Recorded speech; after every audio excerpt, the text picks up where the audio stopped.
Relationship का सबसे बड़ा ट्रैप क्या है? आपकी जेलसी और इनसिक्योरिटी। आपकी पत्नी या आपका पति आपके साथ वो चीजें नहीं कर रहा होता जो वो और लोगों के साथ कर रही होती है, तो ये इनसिक्योरिटी और जेलसी आती ही आती है। पत्नी को यहाँ पूछना पड़ता है कि मैं आज कैसी लग रही हूँ। पति को ये बोलना पड़ता है कि यार तुम मुझसे प्यार से भी तो बात कर सकती हो। डाउट कहीं और, आपके जो थॉट्स है ना वो कहीं और ग्रिमलिन सेट में जा रहे हैं कि किसी के साथ लगी हुई है, वो किसी के साथ लगा हुआ, ये सब में जा रहा है। तो ये हायर लेवल है which is extremely not good for your relationship. ये बड़ा सबकॉन्शियस दिमाग का काम है। आप अभी भी इनसिक्योर हैं और आप अभी भी उसी थॉट से ऑपरेट कर रहे हैं कि व्हाट इफ ये कल फिर कर देगा, तो हमें ट्रस्ट नहीं है।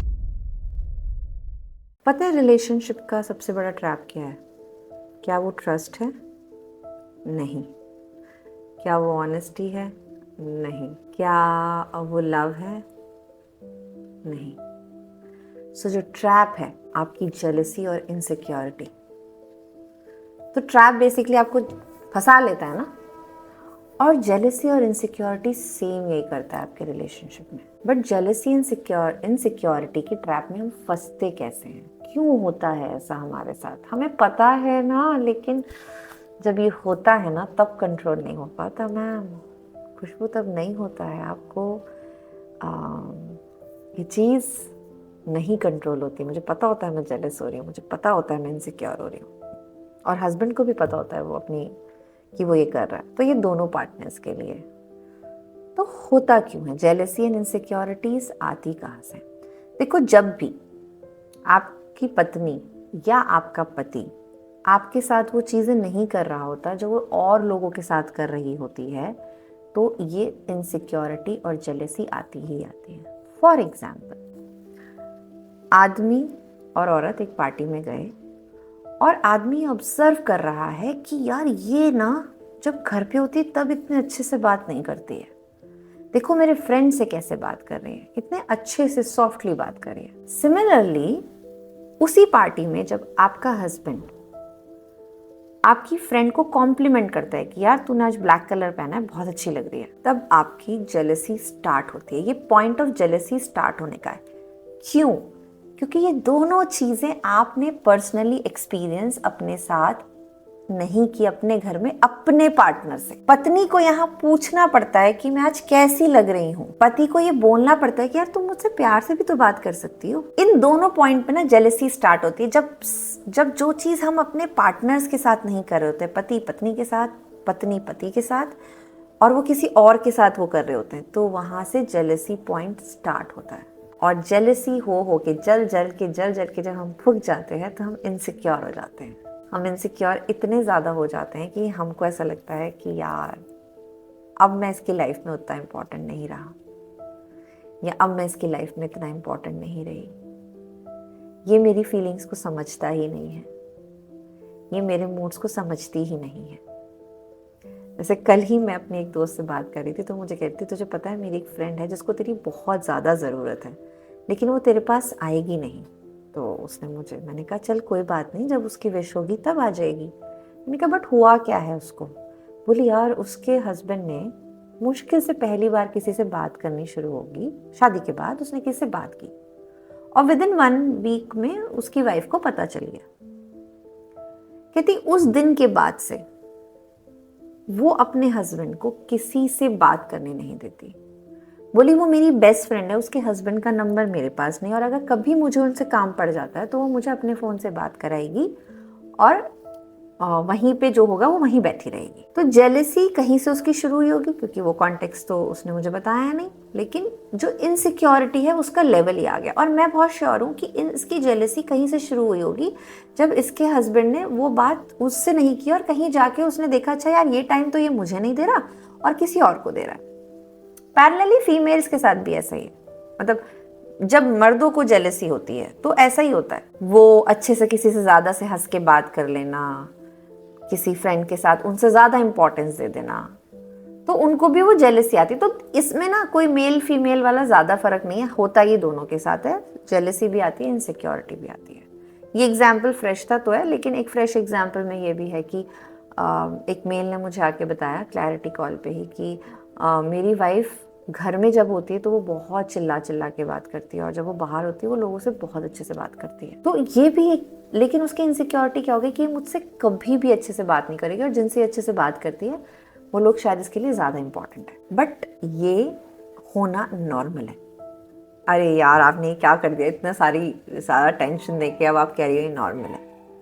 देखो कुछ, तो मेरा डिस्क्लेमर ले लो, कुछ हद तक जेलसी और इनसिक्योरिटी अच्छी है, जिससे प्यार बना रहता है। लेकिन अगर इसकी अति होने लगी है, जैसे मैंने एग्जाम्पल दिया कि उसने अपने हस्बैंड का सारा सोशल सर्कल कट कर दिया फीमेल पार्ट का, और अब वो हर जगह उसके साथ जाती है, हर वक्त उसके साथ साया बन के घूमती है। अगर इस लेवल पे, या आप जब ये वीडियो सुन रहे हो और इंटरलाइज कर रहे हैं कि अच्छा मेरा लेवल क्या है, तो एक लेवल हो सकता है कि थोड़ा बहुत है जेलसी, मस्ती मस्ती वाली, वो अच्छी है। बट अगर उससे थोड़ी सी ज़्यादा, जहाँ पे मैक्सिमम टाइम दिमाग ही कंपैरिजन में चलता है या जेलसी में चलता है, वो थोड़ी सी वर्क करने वाली है, जो आप दोनों बैठ के कर सकते हो। बट ये थर्ड लेवल, जहाँ आपको बिलीव ही नहीं हो रहा, आपको ट्रस्ट ही नहीं हो रहा, आपको बिल्कुल हो ही नहीं रहा है कि ये कभी नहीं सुधर सकता, ये कभी नहीं सुधर सकती, और आपका डाउट कहीं और, आपके जो जो थॉट्स है ना वो कहीं और ग्रिमलिन सेट में जा रहे हैं कि किसी के साथ लगी हुई है, वो किसी के साथ लगा हुआ, ये सब में जा रहा है, तो ये हायर लेवल है, which is extremely not good for your relationship. ये बिल्कुल अच्छा नहीं है, और जब ये अच्छा नहीं है तो इट मीन्स ये रिलेशनशिप को हार्म देता है ना। तो कहते हैं ना, चाय थोड़ी तो अच्छी होती है, it's like a treatment, but थोड़ी चाय ठीक है वो भी चल जाएगी, है ना, उसको हम कर लेंगे, उसको हम थोड़ा कम कर सकते हैं। बट इतनी चाय को कम करना बहुत मुश्किल है, इतनी चाय को इतना लाना मुश्किल है, और इतनी चाय आपको सिर्फ जलाती है। बट इसको भी हम इस पे काम कर सकते हैं। तो कर क्या सकते हैं, क्योंकि प्रॉब्लम हमको पता है, और मैं आपको फिर इस प्रॉब्लम का एक कॉन्टेक्स्ट जो देना चाहती हूँ कि किसी भी तरह से रिलेशनशिप में कुछ कंट्रीब्यूट नहीं कर रहा है।